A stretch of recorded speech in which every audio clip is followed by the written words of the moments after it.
പ്രിയപ്പെട്ടവരെ, യേശുവിൻ്റെ നാമത്തിൽ നിങ്ങളെ ഞാൻ വാഴ്ത്തുന്നു. വേനൽക്കാലം വന്നാലേ ഉഷ്ണത്തിൻ്റെ ശക്തി എന്തുമാത്രമുണ്ടെന്ന് നമുക്കെല്ലാവർക്കും മനസ്സിലാകുമല്ലേ?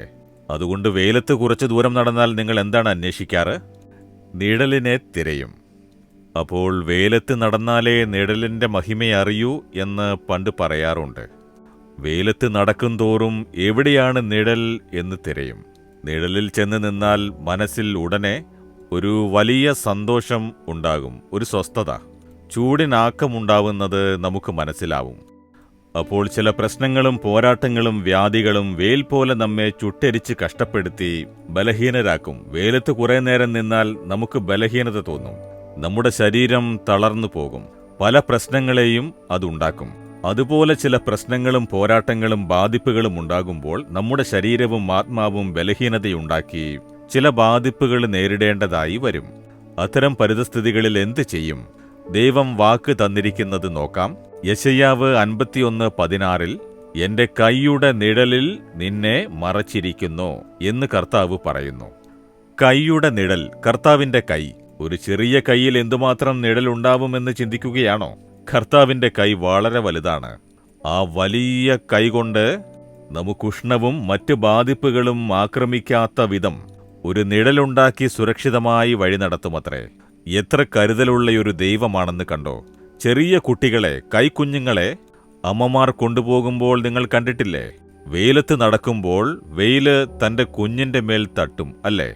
അതുകൊണ്ട് അമ്മയുടെ കൈയുടെ നിഴൽ, സ്വന്തം കൈ പൊള്ളിയാലും അത് സാരമില്ല. ആ ചൂട് തന്റെ കുഞ്ഞിന്റെ മേൽ തട്ടരുത് എന്നതിന്, അത് പിഞ്ചു കുഞ്ഞല്ലേ, 2 കൈകൊണ്ട് അതിനെ മറയ്ക്കുമ്പോൾ ആ കുഞ്ഞിന്റെ മേൽ വെയിൽ തട്ടില്ല, നിഴൽ വീഴും. അപ്പോൾ അത് സ്വസ്ഥതയോടെ ശാന്തമായി ഉറങ്ങും. കൈ മാറ്റിയാൽ ചൂട് തട്ടി കരയാൻ ആരംഭിക്കും. അപ്പോൾ മാതാവിന്റെ കൈ കുഞ്ഞിന്റെ മേൽ നിഴൽ കൊണ്ടുവന്ന് വെയിൽ തട്ടി ബാധിപ്പുണ്ടാക്കാതെ സംരക്ഷിക്കും.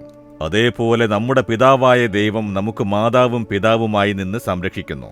പ്രശ്നം, പോരാട്ടം, കഷ്ടം ഇവയെല്ലാം ഞെരുക്കിക്കൊണ്ടിരിക്കുമ്പോൾ എന്റെ മക്കൾ അതിൽ കുടുങ്ങി വേദനിച്ച് പരിഭ്രമിക്കരുത് എന്ന് കരുതി എന്റെ കൈയുടെ നിഴൽ കൊണ്ട് ഞാൻ നിന്നെ മറയ്ക്കും എന്ന് പറയുന്നു. ഒരു പ്രശ്നവും കഷ്ടപ്പാടും നിന്നെ ബാധിക്കില്ല, നിന്നെ ആക്രമിക്കില്ല, നിന്നെ ബലഹീനപ്പെടുത്തില്ല.